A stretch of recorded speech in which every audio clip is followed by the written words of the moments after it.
പൊട്ടിയ പെട്ടി, സുധിച്ചേട്ടൻ്റെ പെട്ടി, നല്ല പെട്ടി അവിടെ ഇട്ടിട്ട്, കാരണം രണ്ടും കൊണ്ടുവരാൻ പറ്റത്തില്ലാത്ത അവസ്ഥയായി പോയി. സുധിച്ചേട്ടൻ്റെ പെട്ടി ഓർമ്മയ്ക്കായിട്ട് എനിക്കത് കളയാൻ പറ്റത്തില്ല. അതുകൊണ്ട് അത് പൊട്ടിപ്പോയിട്ട് ഞാനത് കൊണ്ടുവന്ന് മറ്റേ പുതിയത് കളഞ്ഞിട്ട് പോകുന്നു. ഒന്ന് എടുത്തിട്ടപ്പോൾ പിന്നെ പൊട്ടിയതായിരിക്കും. ചെമ്പരത്തി അടിപൊളിയായിരുന്നു. ഒരുപാട് പേരിനെ കാണാനൊക്കെ വന്നു. ഗിഫ്റ്റൊക്കെ തന്നതൊക്കെ അവിടെ പോയി. മറിക്കാൻ ഞാൻ മാർഗം വയ്ക്കാൻ വേണ്ടി. കിച്ചുവിനെ സംബന്ധിച്ച് ഇപ്പം കിച്ചുവിന് 10-22 വയസ്സായി, പ്രായപൂർത്തിയായ ഒരു മകനാണ്. സോ അവനിപ്പം സ്വന്തമായിട്ട് സമ്പാദിക്കാറൊക്കെ ആയി. പിന്നെ അവൻ എന്തും പറയട്ടെ, അവന് എന്താ പറയുക, അവൻ വന്ന് പറയുന്ന അവൻ്റെ അഭിപ്രായങ്ങളും കാര്യങ്ങളും.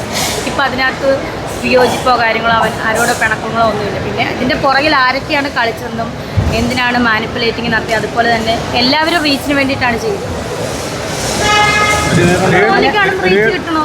ഒരുപാട് വഴക്ക് പറയുന്നുണ്ടായിരുന്നു, ചേർത്ത് പിടിച്ചില്ല എന്നൊക്കെ പറയുന്നുണ്ട്. അപ്പം ഈ കഴിഞ്ഞിടെ വരെയും ഈ 24-ാം തീയതി വരെയും ചേർത്ത് പിടിച്ചുകൊണ്ടിരുന്നിട്ടും പിന്നെ പെട്ടെന്ന് എന്താണ് ചേർത്ത് പിടിച്ചില്ല എന്നൊക്കെ പറയുന്നത്, അതൊക്കെ വെറുതെ. എനിക്കറിയില്ല, ഞാൻ എന്നെ കൊണ്ട് പറ്റുന്ന പോലെ ഞാൻ ചെയ്തിട്ടുണ്ട്, നോക്കിയിട്ടുണ്ട്. 22 വയസ്സുള്ളൊരു കുട്ടിയാണ്. അപ്പം വളർന്നു വന്ന കുട്ടിയാണ്, പ്രായപൂർത്തിയായ കുട്ടിയാണ്. ഇനി അവൻ്റെ സ്വന്തമായിട്ട് സമ്പാദിക്കാറായി ജീവിക്കട്ടെ. എനിക്കെന്തായാലും ജീവിക്കണം. കാരണം എന്താണെന്ന് വെച്ചാൽ എനിക്ക് ഋതപ്പൻ 6 വയസ്സേ ഉള്ളൂ, അവൻ കുഞ്ഞാണ്. അവന് വേണ്ടിയിട്ട് എന്തായാലും ജീവിച്ചേ പറ്റത്തുള്ളൂ. അത് ഞാൻ മുന്നോട്ട് അങ്ങനെ തന്നെ പോകും. അവൻ പ്രായപൂർത്തി ഒരാളല്ലേ, പിന്നെ എങ്ങനെ അവനെ വേറൊരാളെ ഇൻഫ്ലുവൻസ് ചെയ്യിക്കാൻ പറ്റുമോ? നിങ്ങൾ അവനോട് ചോദിക്കേണ്ട ചോദ്യം. അല്ല, കിച്ചുവിൻ്റെ അഭിപ്രായങ്ങളല്ലല്ലോ, ആരോപണങ്ങളല്ലേ പറഞ്ഞുകൊണ്ടിരിക്കുന്നത്. പറയട്ടെ, ആരോപണം. അതാ ഞാൻ പറഞ്ഞു, 22 വയസ്സുള്ളൊരു യുവാവല്ലേ അവൻ. അപ്പം അവന് ആരോപണങ്ങളും അഭിപ്രായങ്ങളും ഒക്കെ സ്വന്തമായിട്ട് കാണും, അത് പറയട്ടെ. നമ്മളതിനകത്തൊരു അഭിപ്രായം. പക്ഷേ എനിക്ക് സുധിച്ചേട്ടൻ്റെ രക്തത്തിൽ പറഞ്ഞതാണ് 2 മക്കളും. അവരെ എനിക്കെന്താ പറയുക, എനിക്കവരെ ഒരിക്കലും വെറുക്കാനോ, ഞാൻ ഒരിക്കലും അവരെ തള്ളിപ്പറഞ്ഞിട്ടുമില്ല. എങ്ങും പോയി ഒന്നും ഞാൻ പറഞ്ഞിട്ടില്ല, തള്ളിപ്പറയത്തുമില്ല. എനിക്കെന്നും അവർ മക്കൾ തന്നെയാണ്. കിച്ചു പറയുന്നത് ഇനി എനിക്ക് ഋതപ്പനെ കാണാൻ പറ്റുമോ എന്ന് പോലും അറിയത്തില്ല എന്ന്. അപ്പം വന്നു കഴിഞ്ഞാൽ അവൻ്റെ വീട്ടിൽ ഞാൻ എന്തിനാണ് കയറ്റാതിരിക്കുന്നത്? അതിൻ്റെ ആവശ്യമുണ്ട്. ഞാൻ അങ്ങനെയൊന്നും, ഇതാണ് പറഞ്ഞ മാനിപ്പുലേറ്റിംഗ് റീച്ചിങ്. അതാണ് റീച്ചാണ് ഇപ്പം ഭയങ്കര ട്രെൻഡിങ് നിൽക്കുമല്ലേ വിഭാഗം. അപ്പം പിന്നെ എല്ലാവരും എടുക്കുന്ന രേണുസുധയായിട്ട് അലക്കി കഴിഞ്ഞാൽ നല്ല ഇത് കിട്ടും. നിങ്ങൾക്കറിയാലോ, ഞാൻ ബ്ലോഗേഴ്സിൻ്റെ പേരൊന്നും പറഞ്ഞാൽ ഞാൻ ഇതൊന്നും കാണാറ് പോലും ഇല്ലാതെ, പക്ഷേ എൻ്റെ കണ്ണിൽ പെടുന്നതുകൊണ്ടാണ്. അവരൊക്കെ ഇതിൻ്റെ പുറകെ കളിച്ചിട്ടുള്ളവരെയൊക്കെ നമുക്കറിയാം. ഞാൻ അധികം ഒന്നും സംസാരിക്കുന്നത് തീർച്ചയായും എന്തായാലും ഇൻഫ്ലുവൻസ് ചെയ്താലും ചെയ്തില്ല, അവൻ്റെ അഭിപ്രായം പറഞ്ഞു, അത്രയേ ഉള്ളൂ. ഞാൻ അതിനകത്തൊന്നും ആരെയും തെറ്റും പറയണ്ട, കുറ്റവും പറയുന്നില്ല. എനിക്ക് ജീവിച്ചേ പറ്റത്തുള്ളൂ. കാരണം ഋതപ്പം കുഞ്ഞാണ്, അവന് വേണ്ടിയിട്ട് ജീവിച്ചേ പറ്റും. കിച്ചുവിനെ കുറിച്ച് ഒരുപാട് വിവാദങ്ങളൊക്കെ പറഞ്ഞിരുന്ന വ്യക്തികളാണല്ലോ ഇപ്പോൾ ചേർത്ത് പിടിക്കുന്നത്. തീർച്ചയായിട്ടും അതാണ് പറഞ്ഞ റീച്ചാണ് എല്ലാവർക്കും. ഈ റിയാക്ഷൻ വീഡിയോസ് ഒക്കെ ചെയ്യുന്നവർ നിങ്ങളുടെ ഫാമിലി മാറ്റേഴ്സ് എല്ലായിട്ട് ഭയങ്കരമായിട്ട് മോശമായിട്ട് ചിത്രീകരിക്കാനായിട്ട് പോകുന്നു.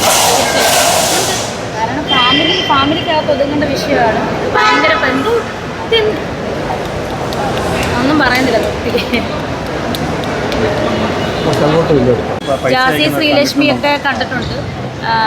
അവരെല്ലാം സപ്പോർട്ട് ചെയ്താണ് സംസാരിച്ചത്. എനിക്കത് വളരെ ഭയങ്കര എന്താ പറയുക, ഒരുപാട് പേര് അവരോട് ചോദിച്ചപ്പോൾ അവർ അതല്ലാതെ ഒരുപാട് ട്രാൻസ്ജെൻഡേഴ്സ്, അവർ സ്വീറ്റി മമ്മി, അതുപോലെ ഒരുപാട് പേര്, അവരൊക്കെ എൻ്റെ ഫ്രണ്ട്സാണ്. സത്യം പറഞ്ഞാൽ അവരൊക്കെ ഒരുപാട് പേര് വലിയ സെലിബ്രിറ്റികൾ തന്നെ എൻ്റെ അടുത്ത് പറഞ്ഞിട്ടുണ്ട്, വിഷമിക്കേണ്ട, എല്ലാം ശരിയാവും എന്നൊക്കെ പറഞ്ഞ് അന്നൊക്കെ എന്നെ ആശ്വസിപ്പിച്ചിട്ടുണ്ട്. കാരണം അത്ര തകർന്നു പോയത്. ഏറ്റവും കൂടുതൽ എൻ്റെ വീട്ടുകാരെ ആശ്വസിപ്പിച്ചു, കരീഷ്മ, അങ്ങനെ ഒരുപാട് പേരുണ്ട്. നമ്മളെ വ്ളോഗായിട്ട് താങ്ങി നിർത്തിയ ഒരുപാട് പേരുണ്ട്, സജിന ചേച്ചിയൊക്കെ പോലെ. ഏറ്റവും കൂടുതൽ എനിക്ക് കരീഷ്മയും പിന്നെ എൻ്റെ വീട്ടുകാരും എൻ്റെ ചേച്ചിയൊക്കെ ആണെങ്കിലും വിഷമിക്കല്ല, എപ്പോഴും ഇങ്ങനെ വിളിച്ചുകൊണ്ടിരിക്കും. പിന്നെ അവിടെയുള്ള റോസസ് ലൂലൻസിൻ്റെ ചേച്ചി, പിന്നെ ചെമ്പരത്തിയിലെ മാനേജ്മെൻറ്റ്, അവരൊക്കെ നല്ല ഇതായിരുന്നു. കാരണം നമ്മൾ ആർക്കും ഒരു തെറ്റും ചെയ്തിട്ടില്ല, ആർക്കും ഒരു ദ്രോഹം ചെയ്തിട്ടില്ലെന്ന് എല്ലാവർക്കും അറിയാം. നമ്മളെ ഇങ്ങനെ പോഷിക്കുന്നതിന് രേണു കഴിഞ്ഞ ദിവസം കരഞ്ഞുകൊണ്ട് വീഡിയോ ഇട്ടു, അതിനുശേഷം ഒരു ഡാൻസ്, അതാണ് ഏറ്റവും കൂടുതൽ വിമർശനങ്ങൾക്ക് അത് തന്നെ. വിമർശിക്കുന്നവർ വിമർശിക്കുന്നത്. എനിക്കിപ്പോൾ കരഞ്ഞു, എൻ്റെ മാനസിക വശമാണ് ഞാൻ അവിടെ കരച്ചിലൂടെ വന്നത്. അപ്പം തന്നെ എന്നെ സ്നേഹിക്കുന്നവരുണ്ട്, രേണു ഇങ്ങനെ കരഞ്ഞിരിക്കാൻ പാടില്ല, നീ നല്ല വീഡിയോ ഇടുക, എൻ്റെ സബ്ബിലെന്താ നീ വീഡിയോ സബ്ബിലിടുക. എന്തായാലും ഞാൻ സബ്ബിലിടുന്ന എടുത്ത് ലോകം മുഴുവൻ പ്രദർശിപ്പിക്കുന്നുണ്ട്. അതുകൊണ്ട് എനിക്കത് വലിയ സംഭവം. അതുകൊണ്ട് എനിക്ക് നല്ല പ്രമോഷൻ കിട്ടുന്നുള്ളൂ, സബ്ബ് കൂടിക്കൊണ്ടിരിക്കുകയാണ്. എനിക്ക് സന്തോഷമേ ഉള്ളൂ. സുധിച്ചേട്ടൻ മരിച്ചു കിടന്നപ്പോൾ രേണു ഉൾപ്പെടെ എല്ലാവരും 5 സ്റ്റാർ ഹോട്ടലിൽ പോയി ഫുഡ് കഴിച്ചു എന്ന് പറയുന്നത്, അതിനെക്കുറിച്ച് എന്താ രേണുവിൻ്റെ? സുധിച്ചേട്ടൻ മരിച്ച ദിവസം ഞാനാകുമ്പോൾ ഒരു പച്ചവെള്ളം ഞാൻ ഇറക്കിയിട്ടുള്ള കാര്യം പറയും. പച്ചവെള്ളം, കാപ്പിയൊക്കെ തന്നിട്ട് ഞാൻ എന്തോന്നിങ്ങനെ ഒഴുകിക്കൊണ്ടിരിക്കും. ഞാൻ ഇതിന് സുധിച്ചേട്ടൻ്റെ ഡെഡ് ബോഡി കൊണ്ടുവരാൻ പോയിട്ടില്ല. ഞാൻ അവിടെ തന്നെ സുധിച്ചേട്ടൻ്റെ ഡെഡ് ബോഡി കാണുന്നത് പിറ്റേ ദിവസം അടക്കുന്നതിൻ്റെ അന്ന് കൊല്ലത്തെല്ലാം കൊണ്ടുപോയിട്ട് നമ്മുടെ ചെത്തിപ്പുഴ മോർച്ചറി വെച്ച് 8:30 മണിയായപ്പോൾ വീട്ടിൽ കൊണ്ടുവന്ന അന്നാണ് ഞാൻ ഡെഡ് ബോഡി കാണുന്നത്. പിന്നെ ഞാൻ എങ്ങനെയാണ് അങ്ങോട്ട് പോകുന്നത്? ഞാൻ അവിടെ പോയിട്ടില്ല. ഞാൻ പോയിട്ടില്ല, ഒരു ഭാഗത്ത് കഴിച്ചിട്ടില്ല. അപ്പോൾ ഇതാരാണ് സ്റ്റാർ ഹോട്ടലിൽ ഫുഡ് കഴിച്ചെന്ന് കിച്ചു പറയുന്നുണ്ട്. കിച്ചനോട് ചോദിക്കല്ലേ, ഇപ്പം എന്താ ചെയ്യുന്നത്? ഞാൻ എന്താ പറയുന്നത്? ഞാൻ പോയിട്ടില്ല. ഞാനും എൻ്റെ ചേച്ചിയും അമ്മയും പപ്പ അന്ന് സീരിയസ് ആയിട്ട് കിടക്കുവാണ്, ട്യൂബ് ഇട്ട് കിടക്കുവാണ്, യൂറിൻ്റെ പ്രശ്നമായിട്ട് ഓപ്പറേഷൻ കഴിഞ്ഞ് കിടക്കുവാണ്. ഞങ്ങളാരും പോയിട്ടില്ല. ആരാ പോയെന്ന് അവനറിയാം. തുറന്നു പറഞ്ഞപ്പോഴാണ് അറിയുന്നത്. അതെ. അപ്പോൾ എപ്പോഴും തോന്നിയിട്ടുണ്ട് അങ്ങനെ അവൻ ലഹരി ഉപയോഗിക്കുന്ന ഒരാളാണെന്ന്? സ്വന്തം മക്കൾ എന്ത് ചെയ്തില്ല നമുക്ക് എന്തെങ്കിലും തോന്നുന്നു. അപ്പം ഞാൻ എന്തെങ്കിലും ഒരു തെറ്റ് ചെയ്ത് എൻ്റെ അമ്മയ്ക്ക് അത് തോന്നുന്നു. നമ്മളെല്ലാം നമ്മുടെ മക്കൾ എപ്പോഴും എന്താ നന്നായിരിക്കണം, അവരെപ്പോഴും നല്ലതായിട്ട് ഇരിക്കട്ടെ, അല്ലെങ്കിൽ അവരെക്കുറിച്ച് നമ്മൾ നല്ലതായി ചിന്തിക്കട്ടെ. അപ്പം പിന്നെ അങ്ങനെ ചിന്തിക്കാനുള്ള ഒരു അവസരം പോലും പറ്റുന്നില്ല, ഇപ്പോഴും പറ്റുന്നില്ല. അതിനോട് നേരിട്ട് എപ്പോഴെങ്കിലും പറഞ്ഞിട്ടുണ്ടോ ഇങ്ങനെ ഉപയോഗിച്ചിട്ടുണ്ടെന്ന്? ഇല്ല. പിന്നെ കിച്ചുവിനെ അവിടെ കംഫർട്ടബിൾ അല്ലാത്തത് കൊണ്ടാണ് കൊല്ലത്തെ വീട്ടിലേക്ക് പോയതെന്ന് പറയുന്നുണ്ട്. അതെന്താണ് കംഫർട്ടബിൾ ആവാത്തത്? എനിക്കറിയില്ല, അത് കിച്ചുവിനല്ലേ ചേട്ടാ, എനിക്കറിയാം എന്താണ് അത്രയും നാളും കംഫർട്ടബിൾ ആയിരുന്നു. പിന്നെ പെണ്ണ് അത് ഞാൻ പറഞ്ഞില്ലേ, അവന് 22 വയസ്സുള്ള യുവാവല്ലേ, അവനിഷ്ടം ചെയ്തിട്ട് അവനിഷ്ടം പറയട്ടെ. അവന് സമ്പാദിക്കാറായി, അവന് പ്രമോഷനും കാര്യങ്ങളും ഒക്കെ ആയിട്ട് നല്ല രീതിയിൽ പോട്ടെ, അവന് നശിച്ചു പോകാതെ നല്ല രീതിയിൽ പോട്ടെ. കുഞ്ഞിലെ രേണു വഴക്ക് പറഞ്ഞിട്ടുണ്ടോ പഠിക്കാത്തതിന്? അങ്ങനെ എന്തെങ്കിലും സ്കൂളിൽ പോകണമെന്നൊക്കെ പറഞ്ഞിട്ടുണ്ട്. ഷൂട്ടിനൊക്കെ പോകുമ്പോഴത്തേന് 5-8 ദിവസം കഴിഞ്ഞിട്ടാണ് സുചേട്ടൻ വരാറ്. അപ്പം ഞാൻ വഴക്ക് പറഞ്ഞിട്ടുണ്ട്, സ്കൂളിൽ പോകണം, സുചേട്ടൻ ഷൂട്ടിന് കൊണ്ടുപോകരുത്, സ്കൂളിൽ വിടണം. അന്ന് കൊച്ചല്ലേ, അപ്പം അങ്ങനെ വഴക്ക് പറഞ്ഞിട്ടുണ്ട്. അല്ലാതെ എന്താ വഴക്ക് പറഞ്ഞാൽ വിദ്യാഭ്യാസം ഒരു മക്കളെപ്പോഴും വിദ്യാഭ്യാസം കൊടുക്കാനല്ലേ എല്ലാ പേരൻസും പറയുന്നത്. അങ്ങനെ ഞാൻ വഴക്ക് പറഞ്ഞിട്ടുണ്ട്. സ്കൂളിൽ പോകണം എന്ന് പറഞ്ഞ് സുധിച്ചേട്ടനോട് വഴക്ക് പറഞ്ഞിട്ടുണ്ട്. കിച്ചനോടല്ല, സുധിച്ചേട്ടനോട് വഴക്ക് പറഞ്ഞിട്ടുണ്ട്. സുധിച്ചേട്ടൻ ഷൂട്ടിന് കൊണ്ടുപോകണ്ട, അങ്ങനെ ഒരു പോയിന്റ് എന്തോ പറഞ്ഞായിരുന്നു. സുധിച്ചേട്ടൻ ഷൂട്ടിന് കൊണ്ടുപോകണ്ട, സ്കൂളിൽ വിടണം എന്ന് ഞാൻ പറഞ്ഞു.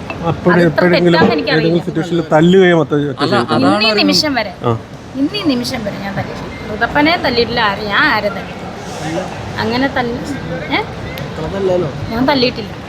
അല്ല രേണു, അതാണ് വിമർശനങ്ങൾ ഒന്ന് പറയുന്നത്. കാര്യം ഷൂട്ട് സമയത്ത് കിച്ചുവിന് ഇഷ്ടം ഉണ്ടായിട്ട് പോലും കിച്ചുവിനെ വീട്ടിൽ ഒറ്റക്കെട്ടിട്ട് പോയി എന്നൊക്കെ പറയുന്നു. ഒറ്റക്കെട്ടിട്ട് പോയെന്നല്ല പറഞ്ഞ, വീട്ടിലെന്ന പോകുന്നതിന് വഴക്ക് പിടിച്ചെന്നാ പറഞ്ഞത് സുചേട്ടനോട്.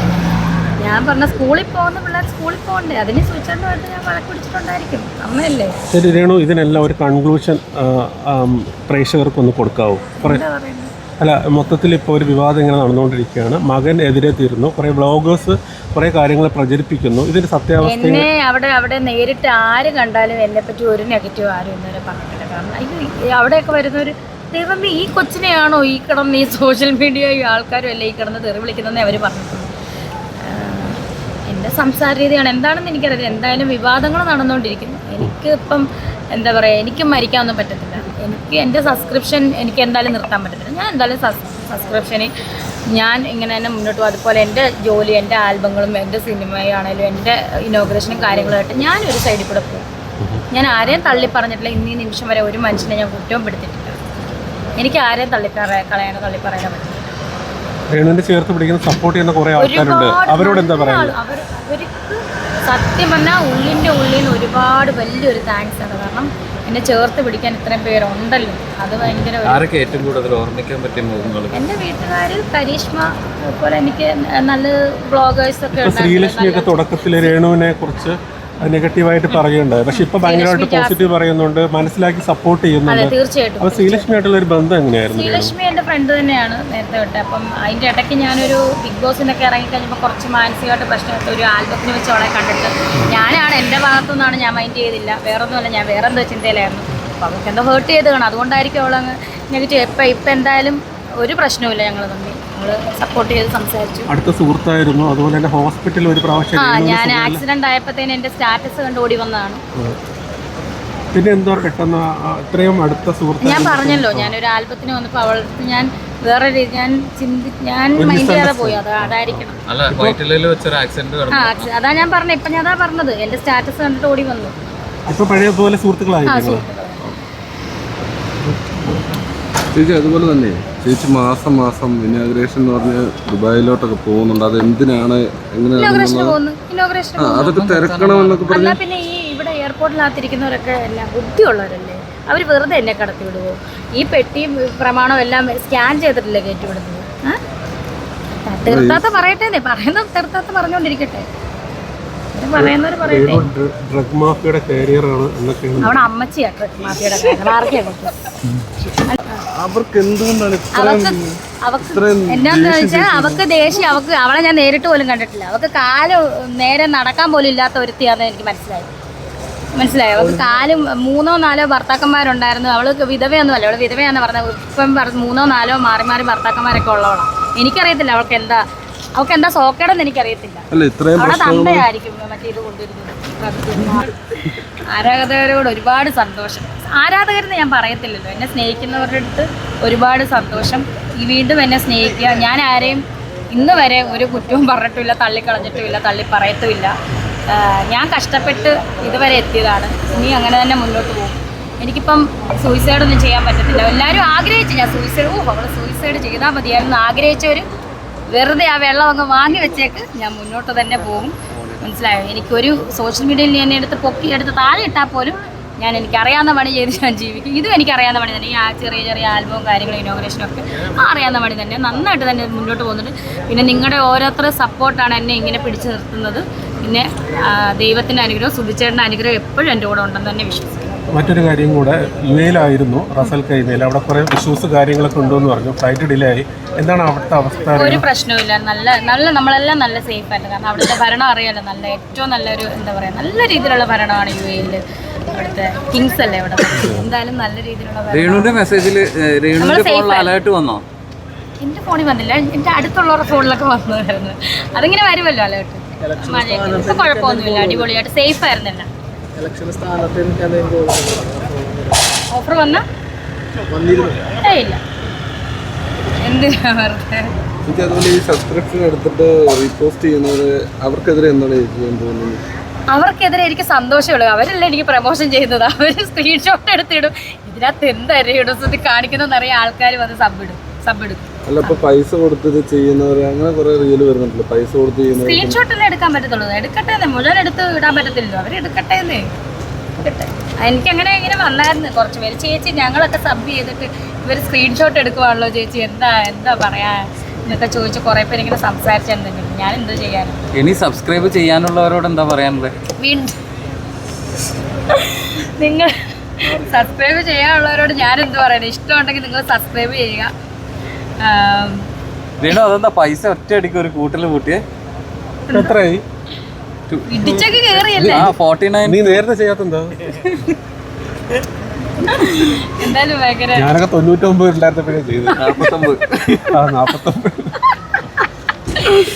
കുറെ പെണ്ണുങ്ങളൊക്കെ ഉണ്ട് കേട്ടോ ഇതിനകത്ത്. അതാണ് എനിക്ക് ഞാൻ വേറൊരു ഐഡിയ ചെയ്ത് എന്താ സംഭവം എന്നറിയാം. എന്നിട്ട് എന്തായി? ആ സ്ക്രീൻഷോട്ട് എടുക്കുന്നത് ആരാണപ്പോ? ചേട്ടൻ ഒരിക്കലും എടുക്കത്തില്ല. എനിക്കിങ്ങനെ പറയില്ലല്ലോ തുറന്ന്. നിങ്ങൾ എല്ലാരും ചെയ്തു വെച്ചോണ്ടിരിക്കുക, അതെനിക്കറിയാം. എന്തായാലും നമ്മള് കാണാൻ വൃത്തികേടില്ലാത്തത് നമ്മൾ എന്തായാലും ഒരു പോവാണല്ലോ, എന്തായാലും നമ്മൾ കണ്ടോണ്ടിരിക്കുമല്ലേ. ഈ വൃത്തികെട്ട ഇതൊക്കെ നമുക്ക് കാണാൻ മടിയായിരിക്കും. എനിക്ക് എന്തായാലും വൃത്തികേടായിട്ടൊന്നും എനിക്ക് തോന്നുന്നില്ല.